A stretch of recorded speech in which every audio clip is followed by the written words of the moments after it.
Right welcome back to news and views. ఒకసారి TDP దగ్గరికి.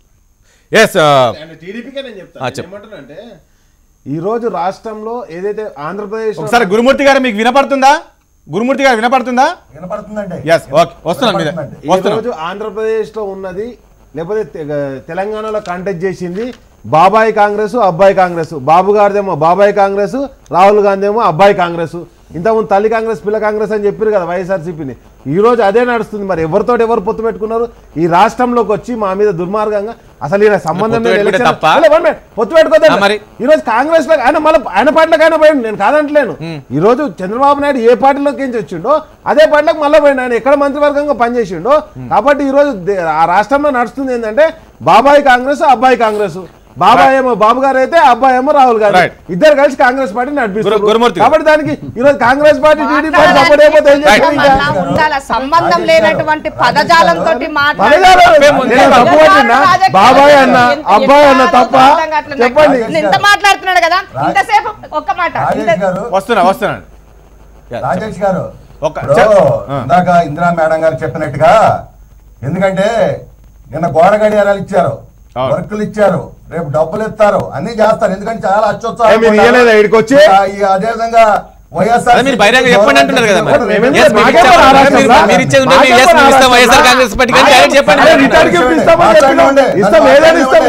నన్ను మాట్లాడినేవండి నాకు అవకాశం వచ్చింది నన్ను మాట్లాడే మధ్యలో. సార్, జగన్మోహన్ రెడ్డి గారికి భద్రత కల్పించే విషయంలో ఆయన అంత పాదయాత్ర చేస్తే చిన్న సంఘటన లేకుండా ఈ రాష్ట్రంలో పోలీసు యంత్రాంగం పనిచేస్తే వాళ్ళ మీద నమ్మకం లేదని ఈయన మన మల్లాది విష్ణు గారు చెబుతున్నారు. డాక్టర్ల మీద నమ్మకం లేదు, పోలీస్ వ్యవస్థ మీద నమ్మకం లేదు, ఈ రాష్ట్రం మీద మీకు నమ్మకం లేదు. ఆ సంగతి కూడా ప్రజలందరికీ కూడా తెలుసు. ఏం మాట్లాడుతున్నారండి? ఇది ఏమన్నా అర్థం ఉందా? ఇప్పుడు బీజేపీ నాయకులు ఇందాక చెబుతున్నారు ఏమని, ఆయన చెప్పారు చాలా స్పష్టంగా. ఆయన ఏం చేయబోతున్నారో కూడా ఆయన మాటలని చెప్పేశారు. ఏముంది ఒకటి గురుమూర్తి గారు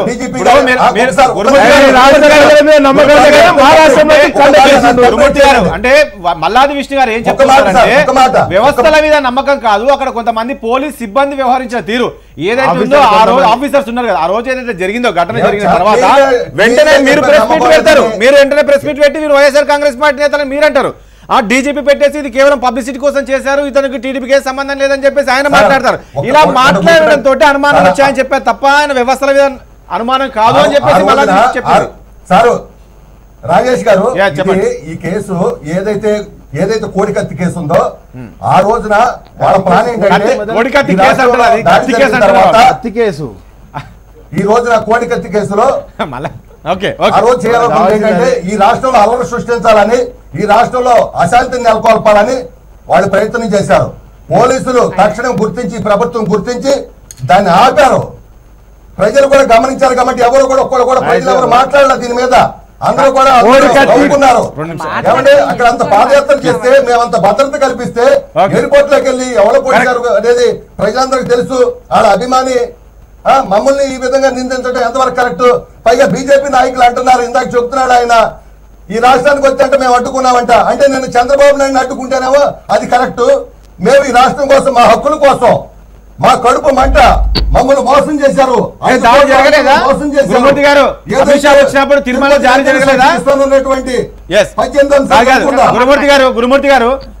దాడి జరగలేదా?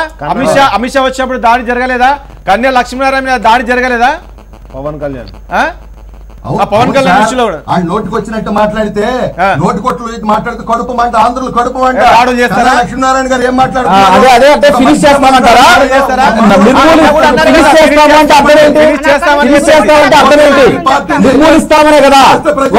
ముఖ్యమంత్రి నోటి నుంచి రావాల్సిన మాటైనా ఒక ముఖ్యమంత్రి నోటి నుంచి ఫినిష్ చేస్తారనే మాట రావచ్చా?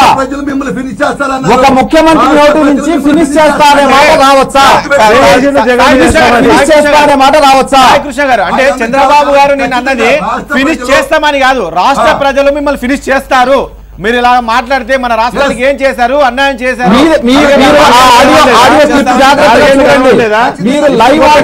జాగ్రత్తగా చూడండి. ఇబ్బందులో పడతారు, రోడ్ల మీద తిరగలేరు. ఎవరిని బెదిరిస్తున్నారండి?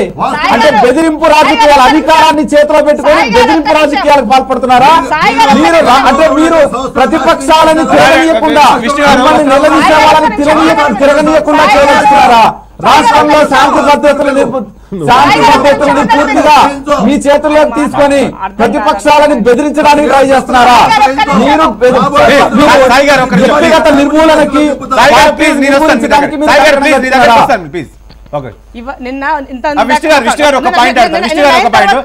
మీరు అన్నారు రాష్ట్ర ప్రభుత్వం పైన నమ్మకం లేదు అక్కడ దర్యాప్తు. నిజంగా ఇప్పుడు ఏదైతే గురుమూర్తి గారు చెప్పేది ఏదైతే ఉందో, మీరు పాదయాత్ర చేశారు, మీ నాయకుడు 2-3 days లో పాదయాత్ర అయిపోతుంది. ఏ ఒక్క చిన్న సంఘటన కూడా జరగకుండా ఈ రోజు జగన్మోహన్ రెడ్డి పాదయాత్రకు ఎంతో రక్షణగా పోలీస్ సిబ్బంది ఉన్నారా లేరా? అక్కడ ఏ ఒక్క ఘటన జరిగిందా చెప్పండి. చేశారా లేదా పాదయాత్రలో పోలీసులు బందోబస్తు? కాదు సార్, మేము అధికారుల యొక్క వ్యవహారం తప్పుపడుతున్నాము. పాదయాత్రలో పబ్లిక్ అంతా ఆయనతో ఉంటారు కాబట్టి అక్కడ జరగదు అని చెప్పని వైజాగ్ ఎయిర్పోర్ట్ ని ఎంచుకున్నారు అని చెప్తున్నాం. అంతే తప్ప పాదయాత్ర మేము అక్కడి నుంచి ఆ చివరి నుంచి చివరి దాకా జరిగితే పోలీసులు ఎవరు రక్షణగా లేరని చెప్పట్లా. అక్కడ ఉన్నటువంటి పోలీసు వ్యవస్థ మీద మేము మాట్లాడట్లా. డీజీపీ గారి మీద, ఈ రాష్ట్రానికి సంబంధించిన పోలీస్ బాస్ మీద, ఈ రాష్ట్రానికి సంబంధించినటువంటి ముఖ్యమంత్రి గారి మీద ఒక కేసు జరిగినప్పుడు 10 నిమిషాల్లోనే ఒక నిర్ణయానికి వచ్చి చెప్పడం అనేది రాజకీయపరమైనటువంటి కోణం అవునా కాదా అని చెప్పని మేము ప్రశ్నిస్తా ఉన్నాం. ఈ ఆంధ్ర రాష్ట్రంలో వ్యవస్థలన్నీ ఏమైపోయినాయండి? పోలీస్ వ్యవస్థని డీజీపీ గారు ఏం చేశారు? నెక్స్ట్ శాసనసభలో ఏం జరుగుతుంది? స్పీకర్ గారు ఏం చేస్తా ఉన్నారు? పొలిటికల్ పార్టీలతో కలిసి సైకిల్ దొక్కుతా ఉన్నారు. కాబట్టి కండువాలు కప్పుతా ఉన్నారు. కోర్టు జడ్జిమెంట్ చెప్పినా కూడా కోర్టు పరిధిలో ఉందని చెప్పి దాని మీద నిర్ణయం తీసుకుంటుంది. కాబట్టి ఈ రాష్ట్రంలో వ్యవస్థలన్నీ ఏ విధంగా చిన్న భిన్నం అయిపోయినాయో, తెలుగుదేశం పార్టీ ఏ విధంగా దిగజార్చిందో, ఏ విధంగా ప్రజల పక్షాన ప్రజలకి అన్ని విషయాలు కూడా తెలుసు.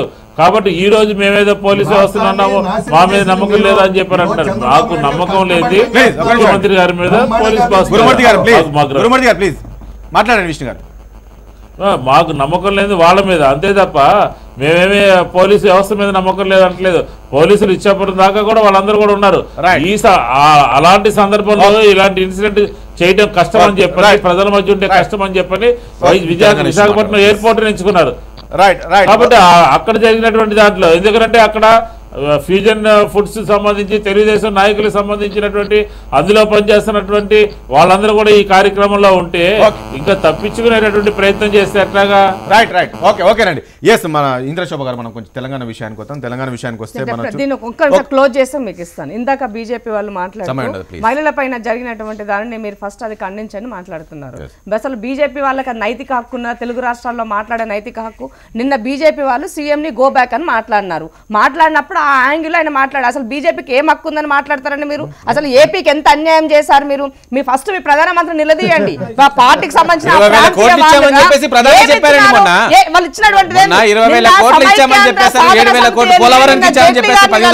ఇచ్చినటువంటి పూర్తిగా మాట. జైట్లీ గారు నిన్న వెళ్లి కలిస్తే ఆయన ఇచ్చినటువంటి లెక్కలలో డబ్బులు రాలేదని చెప్పేసి వాళ్ళు చెప్పడం జరిగింది. మీకు అసలు నిజంగానే ఒక ఆ ప్రాంతానికి తెలుగు బిడ్డ మీరు అయినట్లయితే మీ ప్రాంతానికి రావాల్సిన వాటా పైన, హక్కుల పైన ఫస్ట్ వితిన్ పార్టీ పైన మీరు పోరాడండి. తెలంగాణ కావాలని టీఆర్ఎస్ వాళ్ళు, తెలంగాణ కాంగ్రెస్ వాళ్ళు పోరాటం చేసిండ్రు, అడిగిండ్రు. వితిన్ పార్టీ పైన పోరాటం చేసిండ్రు. మీ బీజేపీ వాళ్ళు వితిన్ పార్టీ పైన పోరాటం చేయండి. భారతీయ జనతా పార్టీ రాష్ట్రానికి రావాల్సిన అన్ని పథకాలు ఇస్తూనే ఉన్నాం.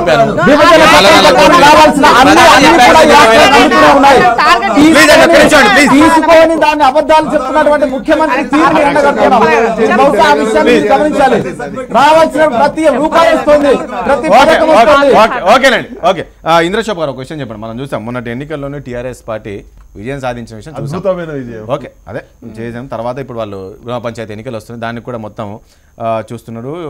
మొత్తం పూర్తి మనమే గెలవాలనే ఆలోచనలో ఉన్నారు. కానీ కాంగ్రెస్ పార్టీ ఎక్కడ కూడా అట్లా కనబడుతుందా? ఏంది ఏకగ్రీవం చేయాలని చెప్పేసి టీఆర్ఎస్ చూస్తుంది. ఎట్లా చూస్తుంది కాంగ్రెస్ పార్టీ? ఇప్పుడు ఏముంది అంటే పరిస్థితి, పంచాయతీ ఎన్నికలు ఏకగ్రీవం చేయడానికి ఎంత డబ్బు అంతా ఏరులై పారింది. రైతు బంధు అసలు దాన్ని చేయాల్సిన టైంలో చేయకుండా, ఎలక్షన్ కోడ్ కూడా లెక్క చేయకుండా చేశారు. నిన్న నాగిరెడ్డి ఏమో రైతు బంధు బంద్ చేయాలని చెప్తే, అలా సిఎస్ ఏమో రైతు బంధు అమలు చేయండి అని చెప్పారు. అంటే ఇవాళ పాలన ఏం నడుస్తున్నది? అసలు పాలన ఉన్నదా తెలంగాణలో? ముఖ్యమంత్రి ప్రమాణ స్వీకారం చేసి 18 రోజులు అయితే ఈ రోజు వరకు కూడా మంత్రివర్గ విస్తరణ లేకుండా చాలా వరకు గ్రామ పంచాయతీలు ఏకగ్రీవం చేసేందుకు ప్రయత్నం చేస్తున్నారు కేటీఆర్ గారు. దానికి వాళ్ళు కొన్ని ప్రకటించారు కూడా 10 లక్షలు ఇస్తాం 15 లక్షలు. దీని వల్ల పార్లమెంట్ ఎన్నికల పైన ఇబ్బంది పడే అవకాశం ఉంటుందా? ఎట్లా చూస్తుంది కాంగ్రెస్ అదేనండి గ్రామ స్థాయిలో ఏకగ్రీవం అయితే పట్టు సాధించినట్టే కదా. లోకల్ గా ఉన్నటువంటివి వేరు, రేపు సార్వత్రిక ఎన్నికలు జరగలేదు. కేంద్రంలో ఏ ప్రభుత్వం కావాలన్నది ఇంపార్టెంట్, ఇక్కడ లోకల్ ఎవరు కావాలన్నది ఇంపార్టెంట్. రేపు కేంద్రంలో కావాల్సింది బీజేపీ వర్సెస్ కాంగ్రెస్ ఉంటది. సో ఇక్కడ బీజేపీ ఎట్లా కూడా చెల్లిన ముచ్చటే, దానికి మినిమం 103 స్థానాల డిపాజిట్ రాలేదు. సో ఆల్టర్నేట్ ఉన్నటువంటిది కాంగ్రెస్ పార్టీ. 100% కాంగ్రెస్ పార్టీ రేపు పార్లమెంట్ స్థానాలు అత్యధికంగా గెలవబోతుంది. అది ప్రజలు కూడా ఒక క్లారిటీలో ఉన్నారు. కేసీఆర్ ఎన్ని జిమ్మికులు చేసి చాలా గ్రామ పంచాయతీలు ఏకగ్రీవం చేసేందుకు ప్రయత్నం చేస్తున్నాడు. దీని వల్ల రేపు ఏదైతే పార్లమెంట్ ఎన్నికల్లో టీఆర్ఎస్ పార్టీ పట్టు సాధించినట్టే కదా, గ్రిప్ వస్తుంది కదా, వాళ్ళు అనుకునే సాధించే అవకాశం. నేను ఒకటేమన్నా, ఓటర్ కాదు కదా, నాయకులని చేసినంత మాత్రాన ఓటర్లు ఒకటయ్యే పరిస్థితి ఉంటుందా? ఉండదు కదా. ఓటర్ ఒక డిసైడ్ చేసుకుంటాడు. ఫ్యాక్టర్ ఓటర్కి ఏముంటది? మొన్న జరిగినటువంటి ఎన్నికలంతా కూడా ఫెయిర్ అండ్ ఫెయిర్ ఎలక్షన్ కానే కాదు. సో కాబట్టి జరిగినటువంటి ఎలక్షన్ ప్రక్రియను ఫస్ట్ ప్రశ్నించాలా. ఎలక్షన్ కమిషన్ పైన ఎందుకు మాట్లాడతలేరు? టీవీ ఛానల్ చర్చ పెట్టండి వీటిపైన. మీరు అసలు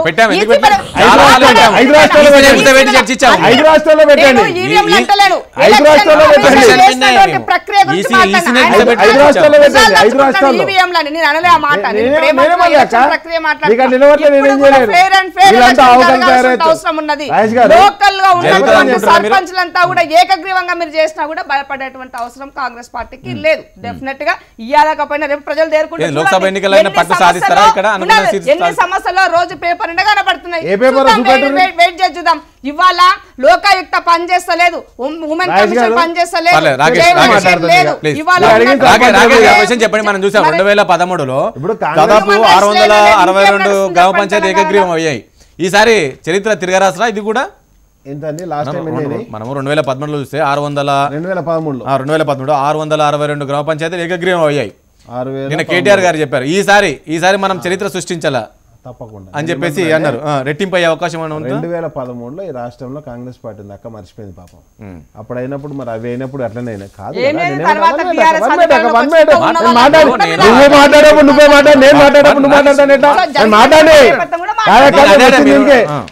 కంట చేసొద్దు. వీళ్ళు ఆల్రెడీ నేనేమంటున్నా అంటే వీళ్ళు కూడా ఇంకో చంద్రబాబు నాయుడు లెక్క తయారయ్యారు. అందుకే అన్న నేను బాబాయ్ అబ్బాయి అని. కాబట్టి నేనేమంటున్నా అంటే ఈరోజు 4 సంవత్సరాలు బీజేపీతో ఉన్నప్పుడు అభివృద్ధి కాకపోతే దాన్ని బీజేపీ మీదకి తోసిండు, కేంద్రం మీదకి. ఈరోజు దాడి జరిగితే ఎన్ఐఎం రావద్దని చెప్పేసి కేంద్రం మీదకి దోస్తుండు తప్పితే ఆయన దేనికి బాధ్యత వహించాడు. అదేవిధంగా ఇక్కడ ఉన్న కాంగ్రెస్ పార్టీ మేము ప్రజలకు పథకాలు చెప్పడంలో విఫలమైనాం. అసలు ఏదైతే టీఆర్ఎస్ పార్టీ విజయం సాధించిందో రైతు బంధు గురించి చెప్తున్నాం. దయచేసి అక్క మేము ఒకటే విజ్ఞప్తి చేస్తున్నాం, మీరు ఏ రాష్ట్రాల్లో గెలిచిర్రో అన్ని రాష్ట్రాల్లో రైతు బంధు రైతు బీమా పెట్టండి. వెస్ట్ బెంగాల్ ప్రకటించింది, ఒరిస్సా ప్రకటిస్తుంది, మిగతా అన్ని రాష్ట్రాలు కూడా ప్రకటిస్తున్నాయి. మీ పాలిత ప్రాంతాల్లో కూడా ప్రకటించండి అని విజ్ఞప్తి చేస్తున్నాం. నెంబర్ 1. నెంబర్ 2 విష్ణు గారు నెంబర్ 2 నేను ఏమంటున్నా అంటే సరే సార్ సంతోషం సార్. నేను ఒకటి ఏమంటున్నా అంటే ఈరోజు మేము ఏమడుగుతున్నామంటే వీళ్ళ బాధ అంతా ఏంటంటే ఆల్రెడీ మన బాబు దగ్గర నుంచి ఏవైతే తెచ్చుకున్నారో ఈసారి రావు. ఎందుకంటే ఆయన ఎలక్షన్లు ఉంటాయి, వీళ్ళ ఎలక్షన్లు ఉంటాయి. కాంగ్రెస్ పార్టీ బాధ అంతా ఏంటంటే మేము గెలవలేము. ఆల్రెడీ ప్రజలు తిరస్కరించారు. ఇక్కడ ప్రజలు స్పష్టమైన ఒక తీర్పుని ఇవ్వడం జరిగింది. ఏమనంటే కాంగ్రెస్ పార్టీ ఎన్నికల్లో అత్యధిక సీట్లు గెలుస్తామని చెప్పేసి చెప్తున్నారు. నిన్న గాంధీ భవన్ లో గోల్కొండలో అప్డేట్ కాదు, గోల్కొండ జరిగిందా అంటే నేను అడుగుతున్నా. గోల్కొండ భవన్ లో జరిగిందా, గాంధీ భవన్ లో జరిగిందా చెప్పండి. గాంధీ భవన్ లో జరిగింది. Okay right. ఢిల్లీ నుంచి కూడా పెద్దలు వచ్చారు, చేస్తున్నారు. అంటే వీళ్ళ భవన్ చేంజ్ అయింది, గాంధీ భవన్ నుంచి గోల్కొండ భవన్ షిఫ్ట్ అయింది అన్నట్టు. మరి గోల్కొండ జరిగిందా గాంధీలో జరిగిందని అడుగుతున్నా. ప్రగతి భవన్ అసెంబ్లీలో ఎప్పుడన్నా మీ చరిత్ర మా కాన్స్టిట్యున్సీ అది మా కాన్స్టిట్యున్సీ. మీకేమైనా డౌట్ ఉంటే అక్కడికి వచ్చి చూడండి అది కాన్స్టిట్యున్సీ కాదా అని. అండ్ నెక్స్ట్ వచ్చేసి నేను ఏమంటున్నా ఈ రోజు కాంగ్రెస్ పార్టీ ఎన్ని మాటలు చెప్పినా ప్రజలు నమ్మడానికి సిద్ధంగా లేరు. ఈరోజు ఎవరెవరు కలిసి వచ్చారండి తెలంగాణ మీదకి ఎలక్షన్లకు? కాంగ్రెస్ పార్టీ, టీడీపీ పార్టీ, మన సిపిఐ పార్టీ, కోదండరాం పార్టీ, గద్దరన్న పార్టీ, మందకృష్ణన్న పార్టీ, అన్ని పార్టీలు కలిసి అయితే మూట కట్టి హుసేన్ సాగర్లో పడేసారు. ప్రజలు మూసి నాగలో పడేసారు. హుసేన్ సాగర్లో కూడా నేను ఏమంటున్నా అంటే ఆ విషయం ప్రజలకు తెలుసు కాబట్టి మేము తప్పకుండా చేస్తాం. అవగత సిద్ధంగా మెజారిటీతో గెలిపిస్తే టీఆర్ఎస్ 50 రోజులైనా కూడా కనీసం క్యాబినెట్ లేదని చెప్పేసి 50 రోజులు ఎక్కడైందండి? మీరు భలే లెక్కలు పెడుతున్నారు. 11వ తారీఖు అయితే 50 రోజులు అయింది. మీకు అట్లా కనిపిస్తుంది అంటే హెచ్ఎంటీకి 50 రోజుల కింద చెప్పండి. లాస్ట్ టైం 16th రిజల్ట్ వస్తే 9th కే ఆంధ్రప్రదేశ్ లో క్యాబినెట్ అయింది తెలుసా మీకు? అది ప్రమాణ స్వీకారం కూడా 9th జరిగింది. అరే మీ అలయన్స్ పార్టీ గురించి మాట్లాడుతున్నాక మీ పొత్తోల మీ బాబాయ్ గురించి మాట్లాడుతున్నా ఇచ్చారు కదా మాకు. మీ బాబాయ్ నాకేం ఎవరు కలిసిపాటు చేసామా? ధైర్యంగా ఇండివిజువల్ గా పోయినాం. మీ బాబాయ్ అబ్బాయి మాకేం సంబంధం? ఏమంటున్నాం అంటే అయిపోతే నేను చెప్తాను. ఓడిపోయిన పాపం కథ చూసుకుంటున్నాం. మీరు కూడా ఓడిపోయారన్నా? టెన్షన్ అదే అదే మీ ప్రజల మీద నమ్మకం లేకనే మా దగ్గరికి ఎలక్షన్లకు వచ్చిందా మీ వాళ్ళు? ఇక్కడ కూడా ఇసురు కొట్టారు, అక్కడ కూడా ఇసురు కొట్టారు.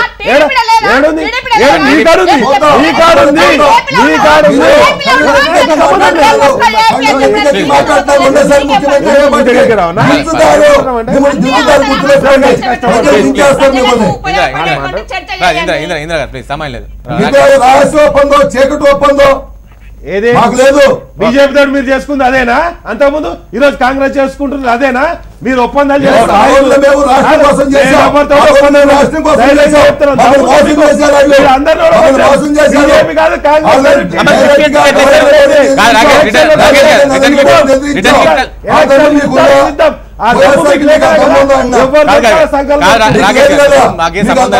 అన్నారు కదా, మరి ఎట్లుండబోతుందని రిటర్న్ గిఫ్ట్ అనేది ఇక్కడ ఏ విధంగా అయితే ఓడగొట్టారో ప్రజలు, తెలుగు ప్రజలు ఏ విధంగా ఓడగొట్టారో అదే విధంగా రిటర్న్ గిఫ్ట్ కింద అక్కడ తెలుగు ప్రజలు కూడా టీడీపీ పార్టీని, కాంగ్రెస్ పార్టీని రెండు కలిపి బొంద పెడతారని చెప్తున్నాం.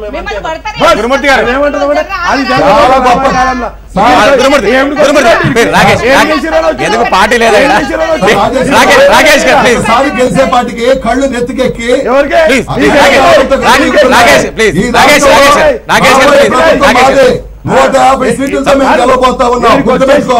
మీరు చెప్పాలి.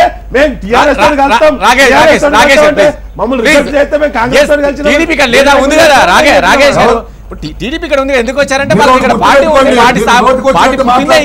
చెప్తున్నారు. ఈ రాష్ట్ర ప్రజలు అందరూ గమనిస్తున్నారు, గమనించారు. అందుకే ఇక్కడ చేశారు. మీకు మీకు ఏం చేయాలో చేశారు. చేశారులే మీరు. అదొక ఎలక్షన్ మీరు చేస్తేనే ఎలక్షన్. మీ నంద్యాల ఎలక్షన్ మా ఎలక్షన్ కావు. మీరు నంద్యాలలో పెడితే ఎలక్షన్. ఓకే రైట్ అండి. సాయి కృష్ణ గారు, అదేవిధంగా గురుమూర్తి గారు, మల్లాది విష్ణు గారు, ఇంద్రశోభ గారు, రాకేష్ గారు చర్చలో పాల్గొన్నందుకు ధన్యవాదాలు అండి. ఇది వాళ్ళ చర్చ. రేపు అంశంతో మళ్ళీ కలుద్దాం. చూస్తూనే ఉండండి HM TV. నమస్తే.